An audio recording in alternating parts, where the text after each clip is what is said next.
Assalamualaikum warahmatullahi wabarakatuh. Selamat pagi, salam sejahtera untuk kita semua.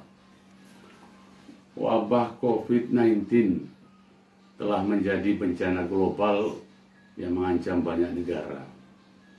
Indonesia menjadi salah satu negara yang terpapar COVID-19.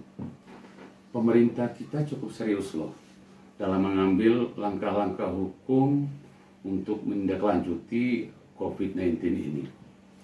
Pemerintah setidaknya telah menerbitkan 3 produk hukum sebagai bentuk serius penanganan COVID-19, yakni pertama PP 21 tahun 2020 tentang PSBB, kemudian yang kedua Kepres nomor 11 tahun 2020 tentang penetapan kedaruratan kesehatan masyarakat terkait COVID-19. Kemudian yang ketiga adalah Perpu nomor 1 tahun 2020 yang mengatur kebijakan keuangan negara dan stabilitas sistem keuangan negara dan atau dalam rangka menghadapi ancaman perekonomian nasional. Dalam upaya pencegahan tersebut, di lapangan ditemukan banyak masalah. Salah satunya adalah terkait dengan pelaksanaan rapid test. Orang dijemput dari rumah ke rumah, bahkan hingga dipaksa hanya untuk menjalani rapid test. Ada 2 pertanyaan yang saya ajukan. Yang pertama, apakah paket layanan rapid test merupakan hal wajib atau menjadi sesuatu yang komplementer produk sifatnya, yang mau tidak mau harus dijalani oleh setiap orang? Yang kedua, apakah wajib rapid test menjadi sesuatu yang wajib sebagai alat untuk mendiagnosa pasien, sehingga bagi setiap orang yang tidak mau dijemput atau menolak untuk dilakukan rapid test, orang tersebut diancam dengan tindak pidana dan lain sebagainya. Karena polemik kita sampai dengan hari ini di lapangan adalah terkait dengan orang yang dijemput hanya untuk menjalani rapid test, bahkan dijemput dengan paksa dan seterusnya.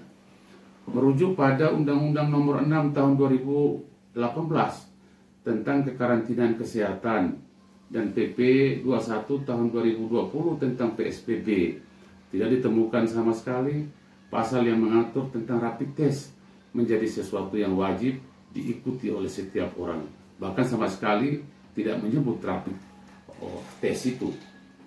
Kemudian Undang-Undang Wabah Penyakit Menular atau Undang-Undang Nomor 4 Tahun 1984 juga tidak menyebut sama sekali soal rapid test. Pada pasal 14 ayat 1 Undang-Undang Wabah menyebutkan barang siapa dengan sengaja menghalangi pelaksanaan penanggulangan wabah sebagaimana diatur dalam undang-undang ini diancam dengan penjara selama-lamanya 1 tahun dan atau denda setinggi-tingginya 1 juta rupiah. Penanggulangan wabah yang disebut pada pasal 5 apa saja? Pertama, penyelidikan epidemiologis, pemeriksaan, pengobatan, perawatan, dan isolasi penderita. Ini penderita loh, bukan orang yang belum menderita atau orang yang belum masuk dalam kualifikasi penderita. Termasuk tindakan karantina, pencegahan dan pengebalan, pemusnahan penyebab penyakit, penanganan jenazah akibat wabah, sampai dengan penyuluhan kepada masyarakat. Hanya pelaksanaan pasal 5 ini terkait penanggulangan wabah harus diatur di dalam peraturan pemerintah. Nah, pemerintah menerbitkan peraturan pemerintah atau PP nomor 21 tahun 2020 tentang PSBB adalah pelaksana dari undang-undang tentang kekarantinaan kesehatan, bukan terkait pelaksana dari undang-undang tentang wabah penyakit menular. Olehnya rujukan dalam upaya pencegahan wabah COVID-19 ini adalah undang-undang kekarantinaan kesehatan. Pada Undang-Undang Nomor 4 Tahun 84 tentang wabah penyakit menular juga tidak ditemukan soal rapid test menjadi sesuatu yang wajib. Jika rapid test itu bukan sesuatu yang wajib, maka hal tersebut berpotensi melanggar norma pasal 5 ayat 2 Undang-Undang Nomor 5 tahun 99 yang mengatur larangan praktik monopoli dan persaingan usaha tidak sehat. Untuk mencegah penularan wabah COVID-19, dalam pelaksanaannya pemerintah merujuk pada Undang-Undang Kekarantinaan Kesehatan dan turunannya pada PP nomor 21 tahun 2020, dan Bapak Kapolri Bapak Idham Aziz sedikitnya telah keluarkan sekitar 4 maklumat kepada jajarannya. Maklumat tersebut terkait membubarkan kerumunan massa, menangani penyebaran hoax, serta penimbunan bahan pokok. Menjemput paksa orang hanya untuk melakukan rapid test itu rentan dengan sewenang-wenang, apalagi alasan yang masih abu-abu dan diskriminatif sifatnya.